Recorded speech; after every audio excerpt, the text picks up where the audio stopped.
bersyukur pagi hari ini kita boleh datang bersama-sama untuk memuji dan menyembah Tuhan. Mari kita berdoa, Tuhan terima kasih karena hidup kami begitu berharga di mata-Mu Tuhan. Engkau adalah satu-satunya pribadi yang mengasihi kami, bahkan rela mati buat setiap kami. Engkau yang tidak pernah membiarkan kami jatuh sampai tergeletak, tapi karena kasih-Mu Tuhan, Kau selalu menopang dan menolong kami. Kami bersyukur punya Bapa seperti Engkau. Biarlah pagi hari ini kami bawa hati kami Tuhan, supaya kami boleh menyadari bahwa hidup kami berharga di mata-Mu. Terima kasih.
pujian, syukur bagimu.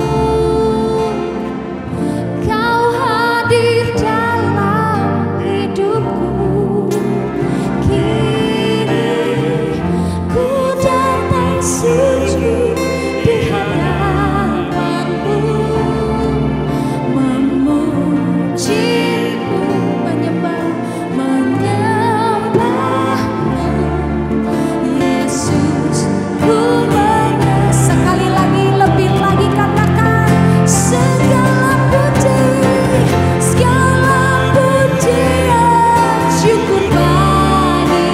syukur bagimu. Kau hadir dalam hidupku.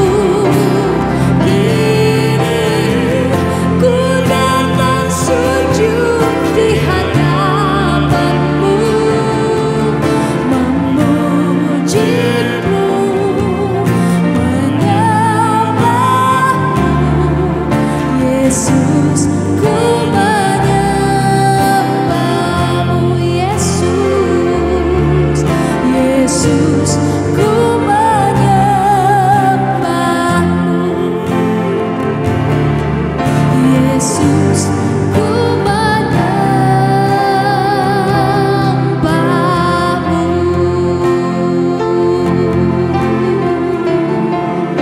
Kami menyembahmu,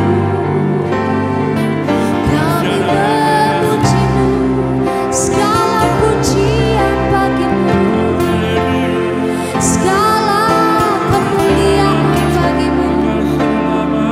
Kau selalu layak disembah sampai selama-lamanya. Terpujilah namamu ya Tuhan, kekal selama-lamanya. Kau yang ajaib, Kau yang mulia, Kau yang mulia. Selama-lamanya kami menyembah, selama-lamanya kami memuji. Hati kami melimpah dengan pujian, jiwa kami bermegah di dalam-Mu selama-lamanya. Oh, hai jiwaku, pujilah Tuhan.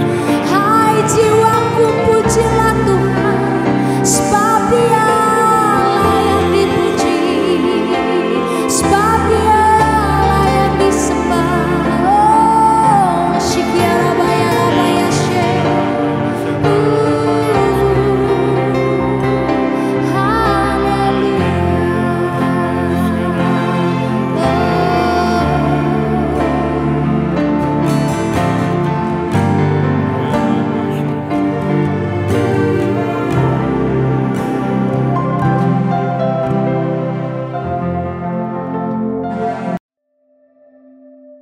Markus pasal 15. Yesus di hadapan Pilatus. Pagi-pagi benar, imam-imam kepala bersama tua-tua dan ahli-ahli Taurat dan seluruh mahkamah agama sudah bulat mempakatnya. Mereka membelenggu Yesus, lalu membawanya dan menyerahkannya kepada Pilatus. Pilatus bertanya kepadanya, "Engkaukah raja orang Yahudi?" Jawab Yesus, "Engkau sendiri mengatakannya." Lalu imam-imam kepala mengajukan banyak tuduhan terhadap Dia. Pilatus bertanya pula kepadanya, katanya, "Tidakkah engkau memberi jawab? Lihatlah betapa banyaknya tuduhan mereka terhadap engkau." Tetapi Yesus sama sekali tidak menjawab lagi, sehingga Pilatus merasa heran. Telah menjadi kebiasaan untuk membebaskan satu orang hukuman pada tiap-tiap hari raya itu, menurut permintaan orang banyak. Dan pada waktu itu adalah seorang yang bernama Barabas, sedang dipenjarakan bersama beberapa orang pemberontak lainnya. Mereka telah melakukan pembunuhan dalam pemberontakan. Maka datanglah orang banyak dan meminta supaya sekarang kebiasaan itu diikuti juga. Pilatus menjawab mereka dan bertanya, "Apakah kamu menghendaki supaya kubebaskan raja orang Yahudi ini?" Ia memang mengetahui bahwa imam-imam kepala telah menyerahkan Yesus karena dengki. Tetapi imam-imam kepala menghasut orang banyak untuk meminta supaya Barabaslah yang dibebaskannya bagi mereka. Pilatus sekali lagi menjawab dan bertanya kepada mereka, "Jika begitu, apakah yang harus kuperbuat dengan orang yang kamu sebut raja orang Yahudi ini?" Maka mereka berteriak lagi katanya, "Salibkanlah dia." Lalu Pilatus berkata kepada mereka, "Tetapi kejahatan apakah yang telah dilakukannya?" Namun mereka makin keras berteriak, "Salibkanlah dia." Dan oleh karena Pilatus ingin memuaskan hati orang banyak itu, ia membebaskan Barabas bagi mereka. Tetapi Yesus disesahnya, lalu diserahkannya untuk disalibkan. Yesus diolok-olokkan. Kemudian serdadu-serdadu membawa Yesus ke dalam istana, yaitu gedung pengadilan, dan memanggil seluruh pasukan berkumpul. Mereka mengenakan jubah ungu kepadanya, menganyam sebuah mahkota duri, dan menaruhnya di atas kepalanya. Kemudian mereka mulai memberi hormat kepadanya, katanya, "Salam, hai Raja orang Yahudi." Mereka memukul kepalanya dengan bulu dan meludahinya dan berlutut menyembahnya. Sesudah mengolok-olokkan dia, mereka menanggalkan jubah ungu itu daripadanya dan mengenakan pula pakaiannya kepadanya. Yesus disalibkan. Kemudian Yesus dibawa keluar untuk disalibkan. Pada waktu itu lewat seorang yang bernama Simon orang Kirene, ayah Alexander dan Rufus, yang baru datang dari luar kota. Dan orang itu mereka paksa untuk memikul salib Yesus. Mereka membawa Yesus ke tempat yang bernama Golgota, yang berarti tempat tengkorak. Lalu mereka memberi anggur bercampur mur kepadanya, tetapi ia menolaknya. Kemudian mereka menyalibkan dia. Lalu mereka membagi pakaiannya dengan membuang undi atasnya untuk menentukan bagian masing-masing. Hari jam 9 ketika ia disalibkan, dan alasan mengapa ia dihukum disebut pada tulisan yang terpasang di situ, Raja orang Yahudi. Bersama dengan dia disalibkan dua orang penyamun, seorang di sebelah kanannya dan seorang di sebelah kirinya. Demikian genaplah nas Alkitab yang berbunyi, "Ia akan terhitung di antara orang-orang durhaka." Orang-orang yang lewat di sana menghujat dia, dan sambil menggelengkan kepala mereka berkata, "Hai engkau yang mau merubuhkan bait suci dan mau membangunnya kembali dalam 3 hari, turunlah dari salib itu dan selamatkan dirimu." Demikian juga imam-imam kepala bersama-sama ahli Taurat mengolok-olokkan dia di antara mereka sendiri, dan mereka berkata, "Orang lain ia selamatkan, tetapi dirinya sendiri tidak dapat ia selamatkan. Baiklah Mesias, Raja Israel itu, turun dari salib itu, supaya kita lihat dan percaya." Bahkan kedua orang yang disalibkan bersama-sama dengan dia mencela dia juga. Yesus mati. Pada jam 12, kegelapan meliputi seluruh daerah itu dan berlangsung sampai jam 3. Dan pada jam 3, berserulah Yesus dengan suara nyaring, "Eloi, Eloi, lama sabachthani," yang berarti, "Allahku, Allahku, mengapa engkau meninggalkan aku?" Mendengar itu beberapa orang yang berdiri di situ berkata, "Lihat, ia memanggil Elia." Maka datanglah seorang dengan bunga karang, mencelupkannya ke dalam anggur asam, lalu mencucukkannya pada sebatang buluh, dan memberi Yesus minum, serta berkata, "Baiklah kita tunggu dan melihat apakah Elia datang untuk menurunkan dia." Lalu berserulah Yesus dengan suara nyaring, dan menyerahkan nyawanya. Ketika itu tabir bait suci terbelah 2 dari atas sampai ke bawah. Waktu kepala pasukan yang berdiri berhadapan dengan dia melihat matinya demikian, berkatalah ia, "Sungguh, orang ini adalah anak Allah." Ada juga beberapa perempuan yang melihat dari jauh, di antaranya Maria Magdalena, Maria ibu Yakobus muda, dan Yoses, serta Salome. Mereka semuanya telah mengikut Yesus dan melayaninya waktu ia di Galilea. Dan ada juga di situ banyak perempuan lain yang telah datang ke Yerusalem bersama-sama dengan Yesus. Yesus dikuburkan. Sementara itu hari mulai malam, dan hari itu adalah hari persiapan, yaitu hari menjelang Sabat. Karena itu Yusuf, orang Arimatea, seorang anggota majelis besar yang terkemuka, yang juga menanti-nantikan kerajaan Allah, memberanikan diri menghadap Pilatus dan meminta mayat Yesus. Pilatus heran waktu mendengar bahwa Yesus sudah mati. Maka ia memanggil kepala pasukan dan bertanya kepadanya, apakah Yesus sudah mati? Sesudah didengarnya keterangan kepala pasukan, ia berkenan memberikan mayat itu kepada Yusuf. Yusuf pun membeli kain lenan Kemudian ia menurunkan mayat Yesus dari salib dan mengapaninya dengan kain lenan itu. Lalu ia membaringkan dia di dalam kubur yang digali di dalam bukit batu. Kemudian digulingkannya sebuah batu ke pintu kubur itu. Maria Magdalena dan Maria ibu Yoses melihat di mana Yesus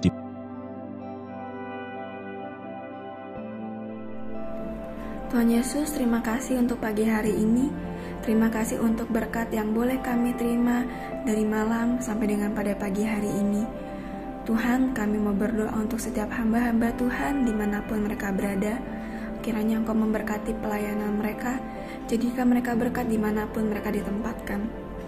Kami juga berdoa untuk bangsa dan negara kami Indonesia.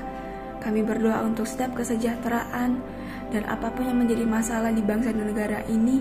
Kami percaya bahwa Engkau turut campur tangan dalam setiap masalah yang ada di bangsa ini. Berkati setiap pemimpin yang ada.